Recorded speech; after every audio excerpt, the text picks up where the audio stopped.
함께 볼 하나님 말씀은 누가복음 8장 22절부터 25절 말씀입니다. 누가복음 8장 22절부터 25절까지 봉독해 드리겠습니다. 하루는 제자들과 함께 배에 오르사 그들에게 이르시되 호수 저편으로 건너가자 하시매 이에 떠나 행선할 때에 예수께서 잠이 드셨더니 마침 광풍이 호수로 내리치매 배에 물이 가득하게 되어 위태한지라. 제자들이 나와 깨워 이르되 주여 주여 우리가 죽겠나이다 한데 예수께서 잠을 깨사 바람과 물결을 꾸짖으시니 이에 그쳐 잔잔하여 지더라. 제자들에게 이르시되 너희 믿음이 어디 있느냐 하시니 그들이 두려워하고 놀랍게 여겨 서로 말하되 그가 누구이기에 바람과 물을 명하며 순종하는가 하더라. 아멘. 화창한 어느 날 예수께서 제자들과 함께 배에 오르셔서 갈릴리 호수 건너편으로 건너가고 계셨습니다. 건너가는 동안에 제자들 가운데서는 이야기꽃이 피었습니다. 자기 이야기, 또 현재 바라고 소망하는 것, 장래에 소망하는 것, 이런 이야기로 웃음꽃을 피웠지요. 그러는 동안에 예수님은 그들의 대화에 함께 참여하지 못하고 완전히 소외될 수밖에 없어서 예수님은 한쪽에서 주무십니다. 하지만 얼마 지나지 않아 캄캄한 먹구름이 끼더니 큰 광풍이 불어닥치는 것입니다. 사실 오늘날 우리의 신앙생활도 어찌 보면 꼭 이와 같습니다. 우리가 예수님을 믿고 예수님과 함께 한 배를 타고 인생의 항로를 저어가고 있지만 우리 자신의 생활과 또 자녀와 사업, 일상적인 그런 일들 때문에 거기에 우리가 집중한 나머지 예수님을 소외시키고 그래서 예수님을 주무실 수밖에 없게 만드는 그런 삶의 모습이 우리의 삶 가운데도 분명히 있습니다. 그러면서도 나는 주님과 동행하고 있어. 이런 생각을 스스로 갖고 착각 속에 빠져 사는 사람들이 참 많이 있어요. 예수님과 동행하고 예수님과 함께 한다면 풍랑, 광풍, 그건 염려할 것이 없지요. 그러나 제자들은 주님과 동행하는 모양은 있었으나 결국은 예수님을 주무시게 만들어 버렸고 삶 속에서 주님의 능력을 경험할 수 없는 극한의 상황에 다다르서야 비로소 예수님을 찾고 예수님의 능력을 받을 수가 있었지요.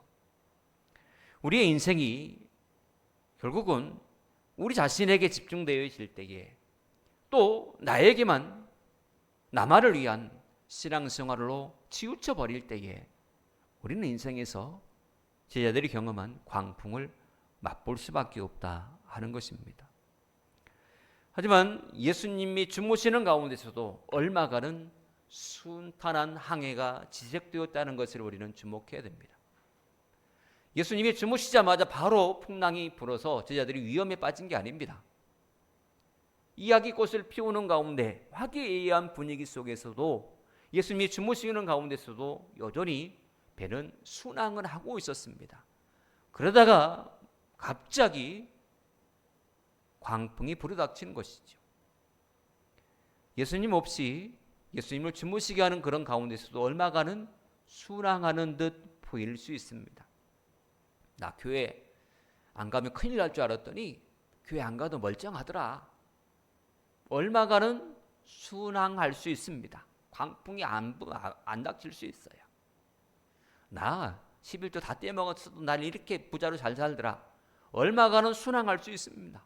그래요. 그러나 예측하기 힘든 상상도 못한 그때에 광풍은 반드시 불어닥칩니다.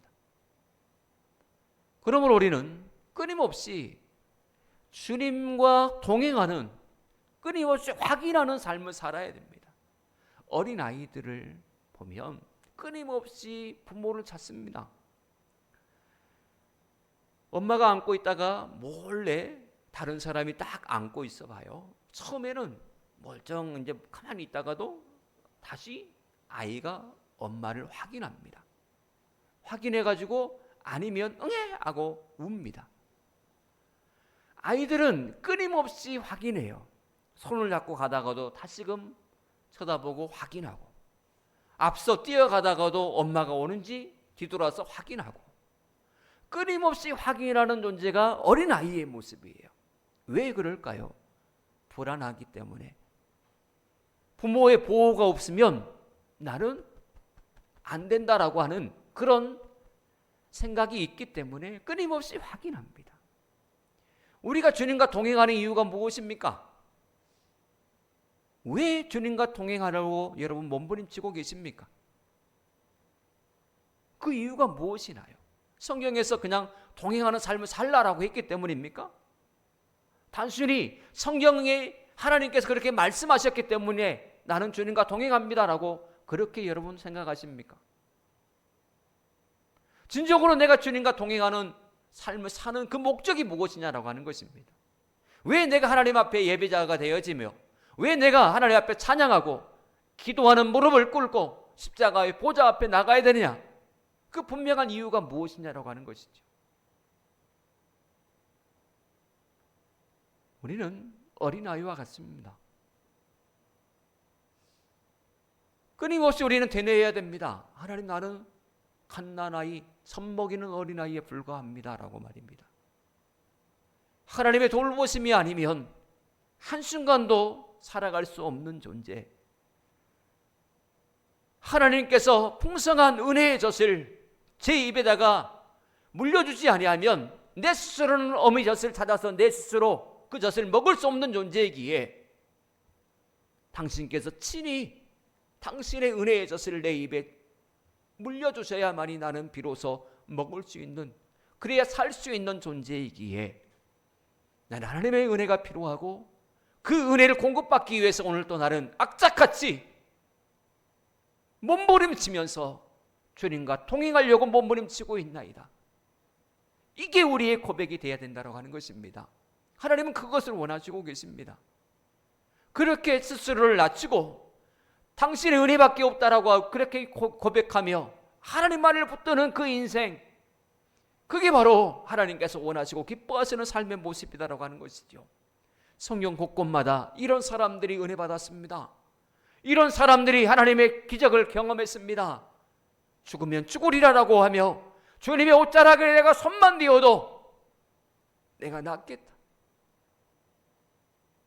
다윗의 자손 예수여, 나를 불쌍히 여겨주소서. 하나님의 은혜는요, 그런 사람의 것이에요. 하나님은 지금도 바로 그런 삶을 우리에게서 요구하고 계시는 것입니다. 늘 언제나 이런 마음가짐으로, 이런 갈급함으로 주님과 동행하며 사시기를 축복합니다. 주님은 우리에게서 바로 그 모습을 보기를 원하세요. 하지만 오늘 본문에 나타난 제자들의 현실의 모습을 가만히 들어가면, 풍랑을 만난 그들의 모습은 어찌 보면 예수를 떠난 인생의 그 모습을 그대로 보여주고 있습니다.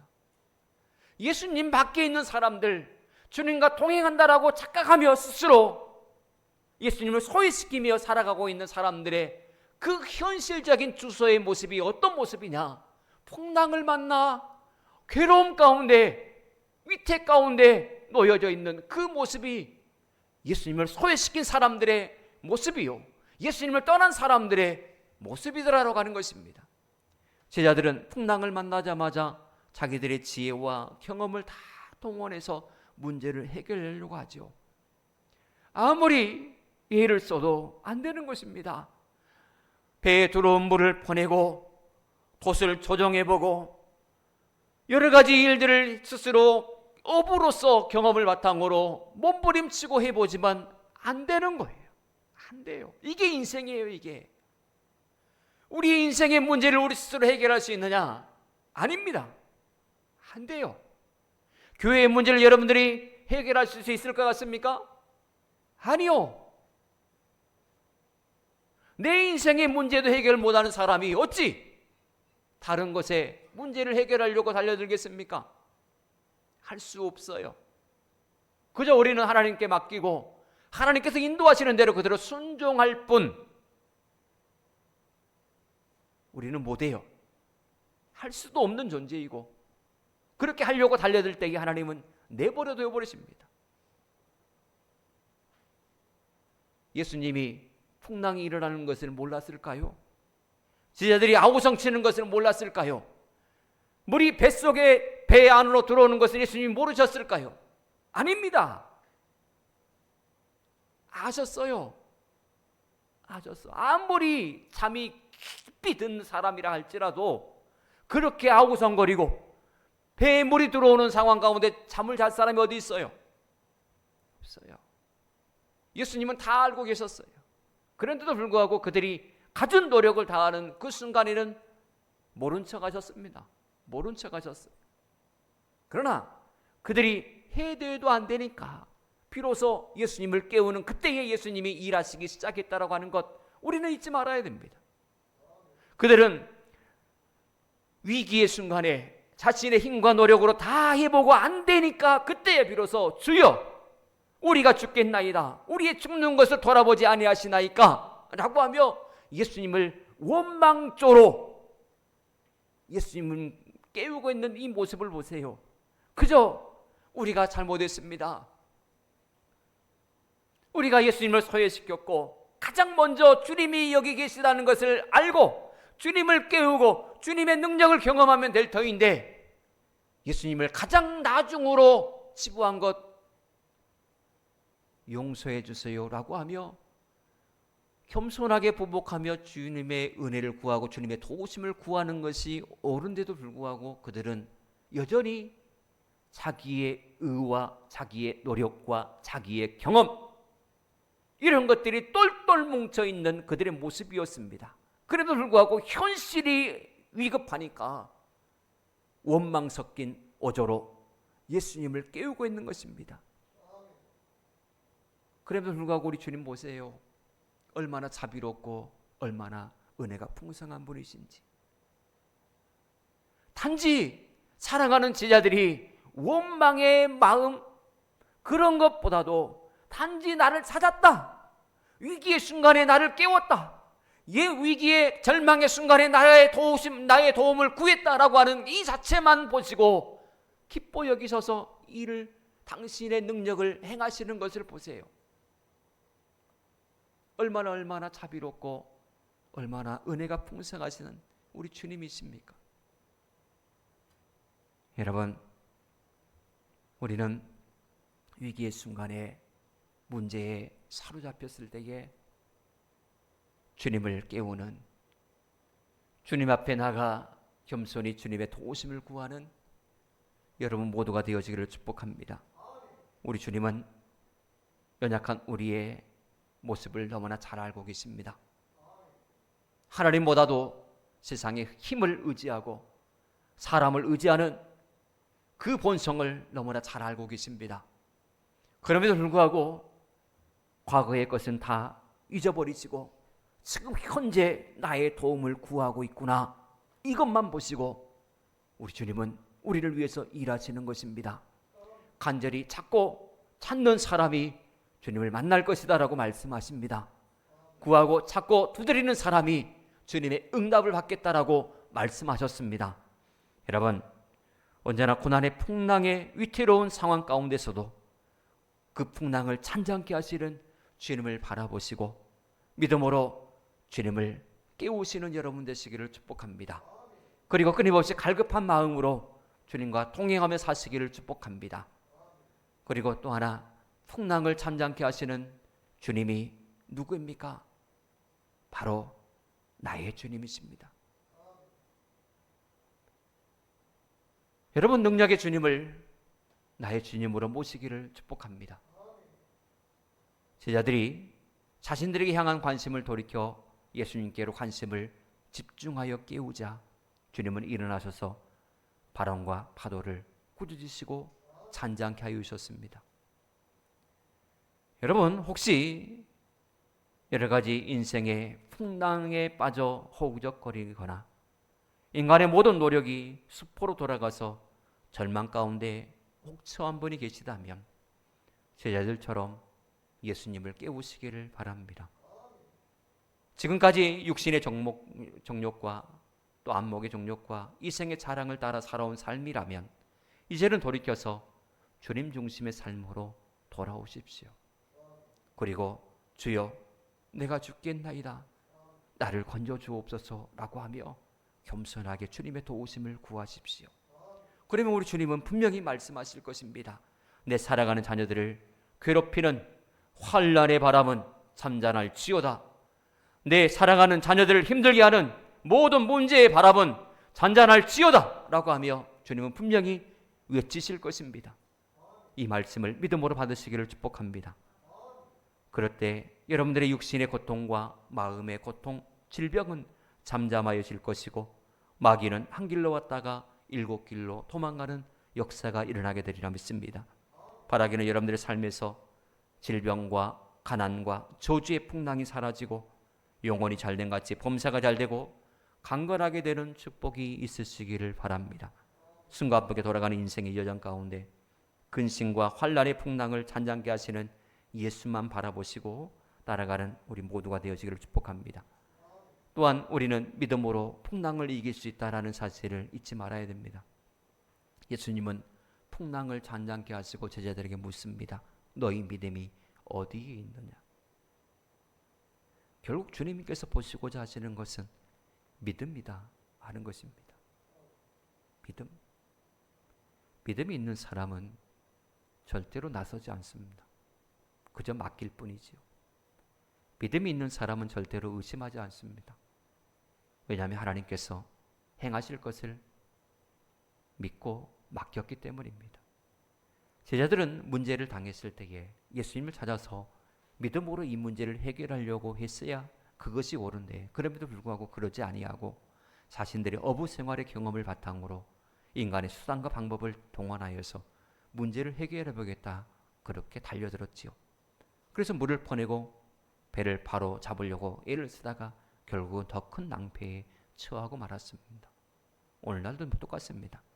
우리가 믿음으로 해결하지 않고 인간의 수단과 방법과 노력, 자기 배경을 사용해서 문제를 해결하려고 달려들 때에 결국 문제는 더 악화될 뿐이고 결국 주님의 책망만 들을 뿐입니다.